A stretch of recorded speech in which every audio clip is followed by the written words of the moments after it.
말씀 보겠습니다. 사도행전 16장 16절에서 18절까지입니다.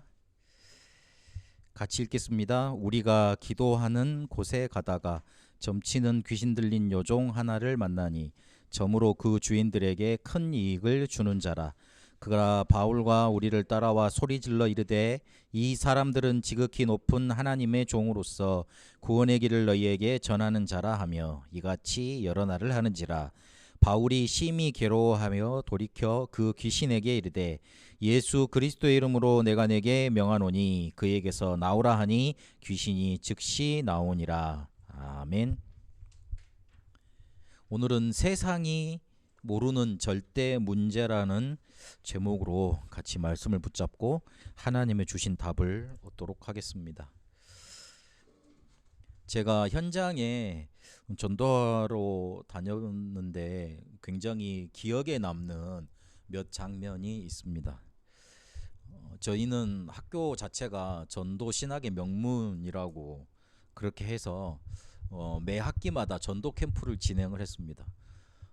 지금도 이렇게 많이 발전이 돼서 한 지역을 살리는 그 전도 운동으로 학교에서 전도 캠프가 일어나고 있던데, 그때 제가 어디를 갔었냐면 저희 학교가 이천에 있으니까 이천 그 중심부 쪽으로 그렇게 전도 캠프를 갔습니다.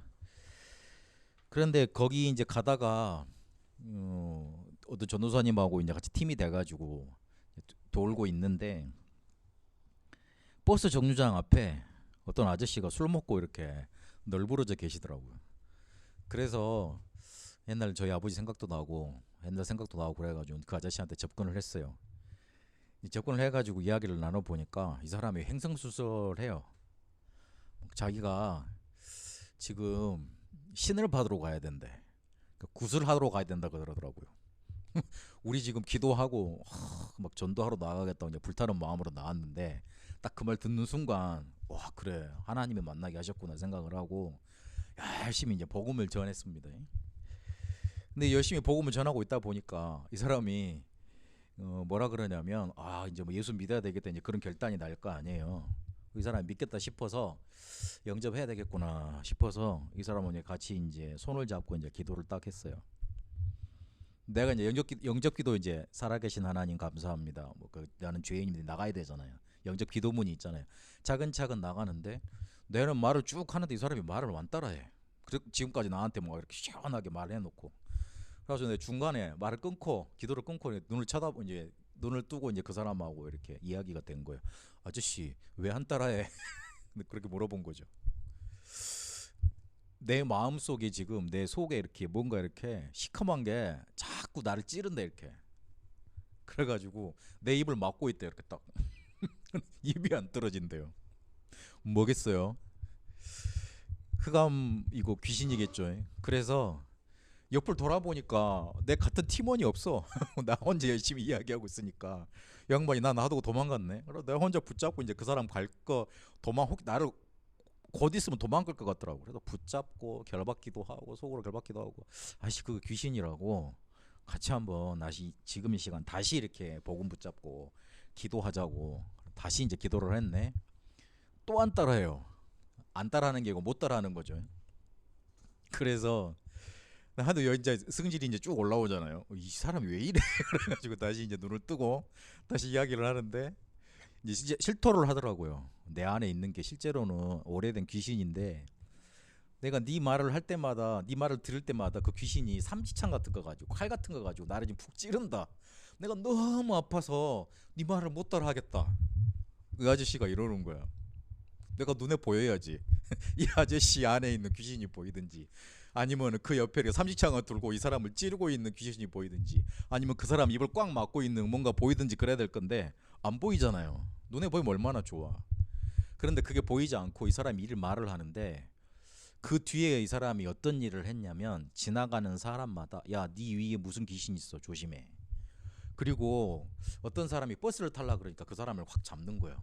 야, 네 지금 이거 타면은 네 죽어. 이거 지금 네 위에 이렇게 너를 데려가려는 귀신이 네 머리 위에 딱 지금 앉아 있어. 이 사람이 기분 나쁘잖아. 안 그래 바쁘게 가야 되는데.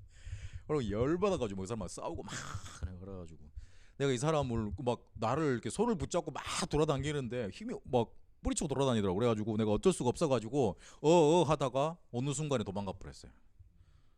이야, 그거 제가 보면서 아 그래 우리가 어린아이 만나면 그리고 이렇게 우리가 이제 복음 전하러 가면 영접 많이 시키고 그 영접 식다 그러고 막 오늘 영접 됐구나 기뻐하고 그러는데 이게 과연 쉬운 일이 아니었구나 하는 그런 걸 보게 됐습니다. 그리고 내가 눈으로 봐서 이렇게 귀신이 있다고 흑암이 있다고 말하는 것보다 그 사람 말을 듣고 그 사람이 실제로 시달리는 걸 보니까 아 이거 진짜로 사람들한테 뭔가 있구나 하는 그 생각을 그때 하게 됐습니다. 그리고 제가 학부 때 논문을 썼는데 졸업 논문을 뭘 썼냐면 무당에 관한 내용들을 학문적으로 조사를 하고 또 그리고 현장에서 봤던 거 몇 가지 첨부를 해서 이렇게 논문을 썼어요. 그런데 무속 캠프를 다니면서 무당들을 몇 명 만나봤을 거 아닙니까? 저도 꽤 만나봤거든요. 가서 전도도 하고. 그런데 이 사람들이 공통적으로 대부분 교회를 다녔던 사람들이에요. 근데 그 사람들 중에 잊혀지지 않는 몇 명이 있어요. 자기가 너무 힘들어가지고 교인이었대. 교인이어가지고 목사님을 찾아갔대요. 목사님이 자기한테 씩 웃으면서 요즘에 귀신이 어디 있어요? 이렇게 말하더래요. 자기 너무 힘들는데, 너무 시달리는데, 자기는 지금 너무 귀신이 보여가지고 자기를 막 너무 아프게 하고 힘들게 하고 그러는데. 그래가지고 다른 교회를 갔다네. 다른 교회를 가니까 이렇게 신비하는 귀신 떨쳐주는 교회. 그것도 안 통하더래. 그런데 어느 날 자기 주변에 어떤 언니가 점 잘 치러 다니는 언니인데 자기한테 무당을 소개시켜 주더래요. 그래서 그 무당을 신엄마로 삼고 지금까지 자기가 신내림 받고 무당 일을 하고 있다고 그러더라고요. 돌아다녀 보시면 알겠지만 만나보면 아시겠지만 대부분 과거 교인이었습니다. 이 사람들한테 답을 주지 못했던 거예요, 교회가. 그러면 현장에 있는 사람들은 지금 이 문제를 어떻게 해석할지 몰라서 갈급해 있거든요. 그런데 교회에 이 답이 있는 줄 알고 사람들이 막 지금 찾아왔잖아요. 지금 답이 없다는 게 한국 세계에, 한국 사회에 판명이 돼버렸어요. 그러니까 영적으로 문제 있는 사람들이 어디로 갑니까? 정신병원 달려 들어가고 저기 3단체나 뭐 요가 이런 데 하는데 그런 명상하는 데 달려 들어가고 그리고 상담의학과 찾아가고 그렇습니다. 답이 없다는 게 판명이 돼버렸어. 교회가 뭘 모르고 있냐면 다른 건 다 잘하고 있는데 신학도 발전이 됐고 교회도 커져 있고 문화도 발전이 됐고 그런 것들 다 발전이 돼 있는데 영적인 문제에 대해서만 모르고 있어요. 그 말은 무슨 말이냐면 실제로 교리로는 믿는데 실제로는 안 믿는다는 말이 됩니다. 영적인 문제 그리고 영적인 것에 대해서. 이 말은 좀 심각하게 들어가 보면 영적인 문제에 대해서 모르고 있다는 말은 무슨 말이냐면 영적인 것 인정 안 하고 있다는 말이 되거든요. 영적인 거 인정 안 한다는 말은 결국은 하나님도 영이시잖아요. 우리 예배하기 전에 하나님은 영이시니 신령과 진정으로 예배할지니라 그러잖아요. 하나님은 영이시라고 그러는데 그 하나님도 솔직히 말하면 안 믿어진다는 말이 돼요. 교리로는 믿죠. 신학으로는 믿어요. 신학으로 틀린 말 안 합니다. 아 맞다 그래 막 하나님 정말 영으로 역사하시지 하나님은 눈에 보이지 않으시니까 우리가 우상 숭배 안 하면 되지. 그런데 이 사람들 결국은 뭘 강조합니까? 삶을 강조하고 행위를 강조해요. 영적인 문제에 대해서 전혀 터치도 못할 뿐더러 그런 사람들 오면 이해조차도 안 돼. 그러니까 말 못하지. 모르고 있다는 뜻이에요. 그런데 이거를 조금 제가 너무 편집적으로 해석을 하는지는 잘 모르겠습니다만은 좀 들어가 보면 미안하지만 하나님을 실제로 안 믿는다는 말로 연결이 돼요. 뭐 하나님 실제 안 믿어지면 구원은 받았겠습니까마는 제가 보기에는 모르겠어요. 이런 말 하면 또 이단 될지 모르겠는데 뭐 어쨌든 미안하지만 구원의 축복을 누리고 있는지는 모르겠어요. 실제로는 잘 안 믿습니다. 안 믿어집니다. 안 믿어집니다. 그러니 영적인 문제에 대해서 강조하지 않고 말하지 않고 또 모르는 거예요. 그러니까 어떤 상황이 되냐면 힘이 전혀 없어요. 교리는 뭐 아는 건 많아. 성경 구절 아는 건 많고 지식은 많아. 그리고 교회 뭐 행정 이런 것들은 잘 알아. 사회 나가서 어떻게 처신해야 된다. 그런 처세술은 잘 알아. 그리고 교회에서 뭐 교제하고 이런 것들은 넘쳐나. 그러나 뭐만 없냐면 안에 껍데기는 비어 있는 거예요. 겉모습은 딱 교인이지만 안에 내용, 실제 힘은 없어요. 그러니 사람 못 살리죠. 그러니 당연히 나도 죽게 되죠. 교리, 율법 논쟁 이거는 치열한데 사람 문제 하나 터지면 아유 그래 저거 신앙이 모자라서 그래. 저게 신앙이 모자라서 그래. 아유 저게 말이야 제대로 이렇게 뭐라 그럴까 교리를 제대로 잘 못 배워서 그래. 복음 잘 몰라서 그래. 판단은 잘 하는데 사람은 살리지를 못해요. 그러니 그 중간에 영적인 문제에 답이 없는 답을 찾는 그런 시달리는 사람들은 다 다른 단체에 뺏겨버리는 거예요. 그리고 더 심각한 건 후대들한테 마음을 다 세상적으로 내조르도록 길을 열어주고 있는 겁니다. 매력이 없어요. 쉽게 말하면. 우리 사람은요 영적인 동물입니다. 그런데 껍데기만 영적인 동물이지 안에가 비어있어. 그러니까 매력을 못 느끼죠. 우리 엄마 아빠 이렇게 교회 다니라고 열심히 노력을 하고 이렇게 막 엄마 아빠가 이렇게 목사님이고 사모님이라서 이렇게 막 교회는 어쩔 수 없이 가는데 매력을 못 느껴. 힘이 안 느껴져. 전혀 자기 자신도 행복하지 않으면서 나한테 그 행복하지 않는 것을 강요한다고 애들이 그렇게 받아들여요. 행복하지 않는 곳에 맨날 정죄하고 율법으로 때리고 요즘 애들 그런 거 싫어하잖아요. 그런 곳에 어떻게 앉아 있겠어요. 가면 답이 생기고 행복하고 별거 없는데 뭔가 내가 충만해지고 가서 해방감을 얻고 뭔가 쉼을 얻고 누리는 곳에 애들이 찾아올라 그러지. 안 그러겠어요. 우리가 잘못하면 영적인 거 모르면 껍데기만 영물이지 안의 내용은 아무것도 없는 빈 깡통에 불과합니다. 그래서 딸랑딸랑딸랑딸랑딸랑 깽그랑 쨍그랑 쨍그랑 그런 소리밖에 나질 않습니다. 결론적으로 교회에 답이 없는 거예요. 답이 없으니까요.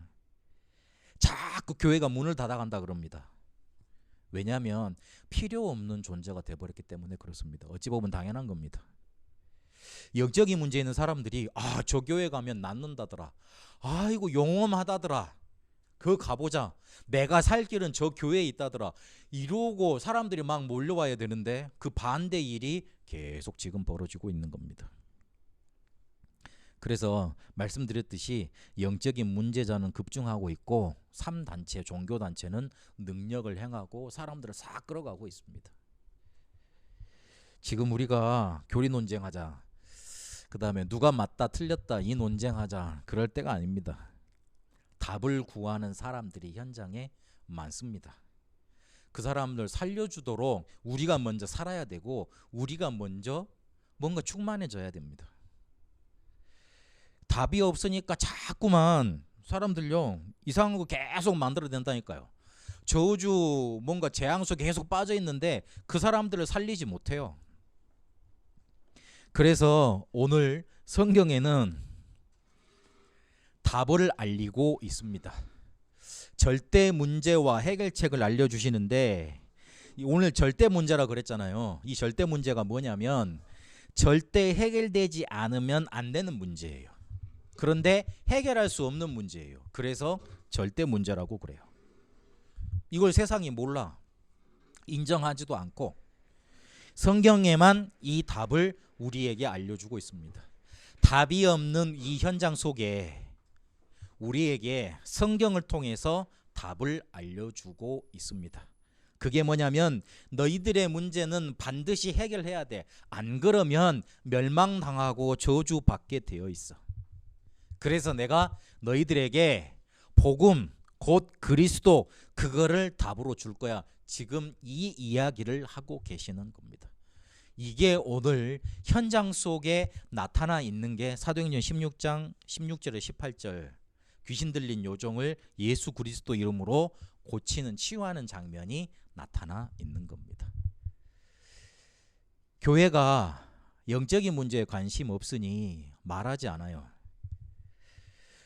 제가 기억나는 새 가족들이 있는데 한 40 몇 년 동안 너무 이렇게 답을 찾고 살았대. 그래서 자기는 열심히 노력도 해보고 힘도 써보고 자기 문제 해결해 보려고 그러다가 뭘 만났냐면 우울증, 공황장 이걸 겪은 거예요. 자기 방 있잖아요. 그거 한 끝을 못 넣어서 가겠대요. 그리고 누굴 만나지도 못하는 거예요. 어디 나서려고 막 노력을 하면 심장이 쪼여드는 것 같아서 일도 못하겠다 그러더라고요. 너무 힘들다가 복음을 받고 이게 해방이 된 거예요. 뭐라고 고백을 하냐면 왜 교회 다니는 친구들이 내 주변에 많았는데 이 이야기를 안 해줬을까요? 이러더라고요. 왜 주변에 교회 다니는 사람들이 많았는데 왜 나한테 교회 가자는 소리는 많이 했어도 너 교회 안 가면 저주받는다, 지옥 간다 이 얘기는 많이 했어도 너 정말로 성경에 있는 네 문제가 이렇게 나타나 있고 영적인 문제로 나타나 있고 그리고 그 문제 해결책이 그리스도 복음이야. 왜 이거라고 나한테 말을 안 해줬을까요? 복음 너무 좋은 것인데 왜 이제야 알았을까요? 그렇게 고백을 하더라고요. 그래서 사람이 혹시 우리에게 한 명 붙여지면 그 사람 끝까지 놓치지 말아야 됩니다. 그거는 집착하다는 얘기가 아닙니다. 그 사람이 그 문제에서 빠져나와서 완전히 살아나도록 집중해 줘야 됩니다. 왜냐하면 성경에만 알리고 있는 답을 우리가 가지고 있기 때문에 그래요. 그 답이 우리에게 찾아왔습니다. 얼마나 기적입니까? 얼마나 감사한 일입니까? 사람들이 눈에 보이면 믿겠다 그러더라고요, 하나님을. 그러면 죽어야 되는데 우리 인간이 영적인 게 열려버리려면 죽음의 단계까지 가든지 아니면 그 극한 상황까지 가버리면 됩니다. 모르는 소리입니다. 그래서 눈에 안 보인다고 강조하지 않습니다. 교회에 이상한 사람 오면 아이고 왜 저 사람 이상해 판단해버리지 왜 그 사람이 그렇게 될 수밖에 없었지 보지를 못해요. 왜? 영적인 문제에 대해서 이해를 못하니까. 성경에만 알리고 있는 답, 오늘 이거를 우리가 오늘 붙잡아야 되겠습니다. 특히 우리 렘넌트들은 이걸로 세상을 바라보고 현장을 바라보도록 오늘 눈이 열려지게 되시길 바랍니다. 성경은 절대 문제의 시작에 대해서 알리고 있습니다. 너희들이 왜 해결하지 못하는 문제 속에 빠지게 됐는 줄 아느냐? 바로 사단이 너희 인간 세계에 쉽게 말하면 침투를 해서 그렇다. 인간 세계에 개입을 해서 그렇다. 그렇게 성경은 말을 합니다. 창세기 제가 신학교 들어가서 이렇게 어디 좀 이렇게 자유주의 신학에 물든 신학교 들어갔었거든요. 처음부터 무슨 책을 읽히냐면 창세기는 설화래. 그냥 이야기래. 쉽게 말하면 옛날 옛적에 호랑이 담배 피던 시절에 만들어진 얘기라는 거예요. 그 말은 그게 거짓말일 수 있다. 만들어진 가짜 얘기라는 거를 강조하려고 그 이야기를 꺼내는 거잖아요. 그런 책들을요. 신학적으로 논리적으로 막 읽힙니다. 그런 것들을 막 말을 합니다. 그러면 마음에 뭐가 들어오냐면 내가 잘못 믿어왔나? 이 생각이 들어요. 그러면 뒤에 무슨 생각이 드냐면 내가 지금까지 가졌던 신앙은 잘못된 건가? 그러면 진짜 믿는 게 뭐지? 그 신학교 교수들이 끌고 내고자 하는 질문은 그건 거예요. 그래서 뭐밖에 안 남냐면 사랑, 예수님의 사랑 그것만 남아요. 나중에는. 근데 그 사랑을 어떻게 해야 되는 거냐면 실천을 하래. 뭐 어떻게 실천을 하지? 밥을 퍼줘야 되나? 아니면 누가 나를 때리면 용서를 막 그런 것들로만 나타나요. 야, 나 진짜 못 다니겠대요. 진짜 못 다니겠대. 그래서 중간에 내가 그 자퇴하고 나왔다니까요. 내가 도저히 여기서는 내가 공부 못 하겠다고. 그런데요, 너무나 간결하게 성경에는 창세기의 3장이 뭐라고 나타나 있냐면 사단이 뱀 속에 들어가서 우리 인간 세계에 침투했다고 개입했다고 말을 하고 있습니다. 그게 기록된 게 창세기 3장, 6장, 11장입니다. 이게 함정을 파놓은 겁니다. 그래서 요게 뭘 만들었냐면 틀을 만들어 놨습니다. 그래서 눈에 보이는 것 가지고 성취하도록 눈에 보이는 것 가지고 뭔가 신전을 만들고 우상을 만들어서 그것 가지고 모든 문제를 해결하도록 그렇게 만들어 갑니다. 그래서 사람을 쫙 그 틀에다가 뭔가 이렇게 꽤 맞춰 갑니다. 그러면서 어떻게 하냐면 운명을 질질질 끌고 다닙니다. 운명을 딱 사로잡고 그 인생을 불행과 지옥과 저주, 재앙 속으로 질질 끌고 다닙니다. 작은 행복도 그 인생 속에 하나도 깃들지 못하도록 그렇게 만들어 갑니다. 이 사단이란 존재에 대해서 성경적으로, 그리고 성경에서 밝히는 대로, 성경에서 강조하고 있는 대로 우리에게 말을 해줘야 됩니다. 안 그러면 사람들 살릴 수 없습니다. 전부 다 사단에서 말을 안 하거나 아니면 좋다고 강조를 하거나 아니면 괜찮다고 말을 해주거든요. 그리고 그건 문제가 아니라고 또 이렇게 문제를 희석시키거든요. 이 사람을 건져낼 수 없고, 그리고 우리의 문제 실제로 이길 수 없습니다. 성경에 그래서 요 문제 해결책을 뭐로 제시해 놓으셨냐면 창세기 3장 15절에 여자의 후손 복음 그리스도라고 우리에게 제시해 준 겁니다. 근데 오늘 잘 보세요. 귀신 들려 점치는 여자가 오늘 만나집니다.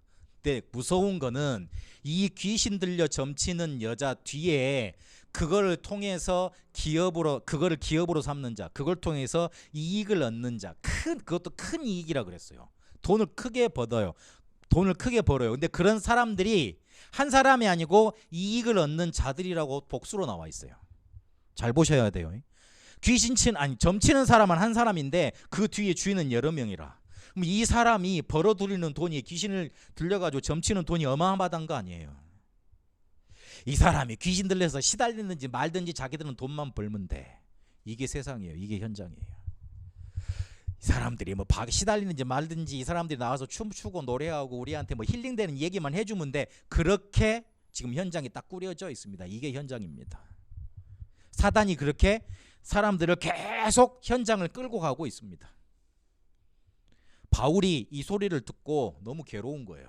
뭔 소리를 들었냐면 이 여자가 계속 따라다니면서 이 사람들은 너희들에게 구원의 길을 전하는 자라고 계속 떠들고 다니는 거예요. 귀신 들린 사람들이 여러분 옆에서 말씀하고 말하는 거 들어봤습니까? 나긋나긋 조용하게 말했겠습니까? 아이고 이 사람들은요 구원의 길을 전하는 자래요, 이렇게 말했을까요? 아니죠.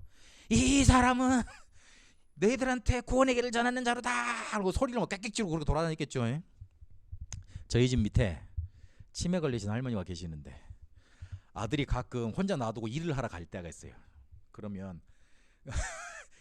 힘없이 이렇게 올라와가지고 밖에 서서 이제 문을 서서 이렇게 뭐라 그러면 나 혼자 어디가 나 혼자 그거를 1시간 2시간 하시더라고. 그래가지고 내가 듣고 있는데 오늘 요 상황하고 똑같아. 너무 괴롭더라고.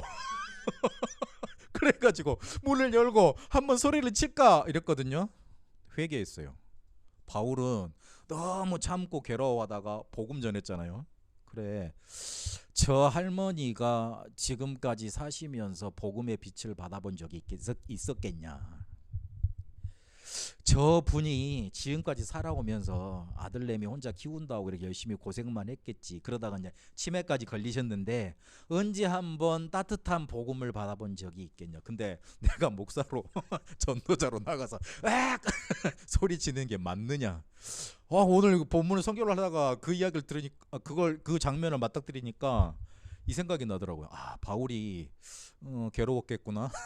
그런데 단번에 쓰지 않고 예수 그리스도의 이름 3일 동안 참다가 그래 이 여자에게 예수 그리스도의 이름으로 그 여자한테 명한 게 아니고 귀신한테 명했어요. 바울은 뭔가 봤다는 거잖아요. 그렇게 예수 그리스도의 이름을 선포하지 않았냐. 나도 저분에게 그리스도 이름을 언젠가 증거해야 되겠다. 복음 전해야 되겠다. 못 알아들을지라도 꼭 영접기도 같이 하도록 복음 제시해야 되겠다는 그 생각이 들더라고요. 그렇게 절대 문제가 예수 그리스도 이름 선포되니까, 빛이 그 속에 선포되니까 귀신이 떠나갑니다. 그리고 그 여자가 재정상 정신을 차렸더라. 그 내용이 따라서 이어집니다. 우리 렘넌트들 특히 현장에 가서 절대 문제를 볼 수 있어야 됩니다. 절대 해결되지 않으면 안 되는 문제, 그걸 볼 수 있어야 됩니다. 근데 그 문제 해결이 간단합니다. 하나님은 단순하게 간단하게 그리고 한 가지로만 답을 주셨습니다. 여러 가지로 주면 저 수준 낮은 나 같은 사람은 못 알아들어. 그러니까 뭘로 주셨냐면 창세기 3장 15절, 마태복음 10장 16절에 그리스도, 그분 바로 예수님 그 이름으로만 주셨습니다. 그래서 그걸 붙들어야 됩니다. 우리 렘넌트들 예수 믿을 수밖에 없어야 돼요. 그게 정상이에요. 예수 믿을 수밖에 없다는 것은 예수 믿을 수밖에 없는 그리스도가 필요한 이유가 발견됐다는 뜻입니다. 근데 그 예수 그리스도가 필요한 이유가 다른 게 아니에요. 절대 문제예요. 그래서 렘넌트는 뭘 기억해야 되느냐?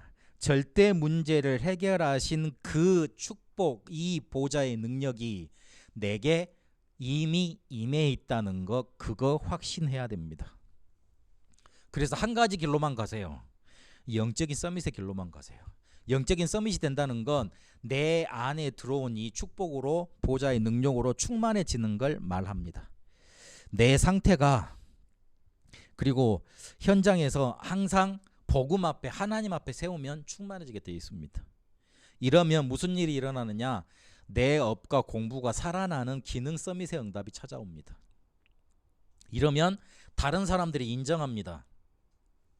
너에게 진짜 하나님의 축복이 임했구나. 너는 진짜 하나님의 사람이구나. 그렇게 인정하는, 증인되는 문화 서밋의 응답 권세가 나타나게 되어 있습니다. 요걸 붙들어야 됩니다. 다시 한번 강조합니다.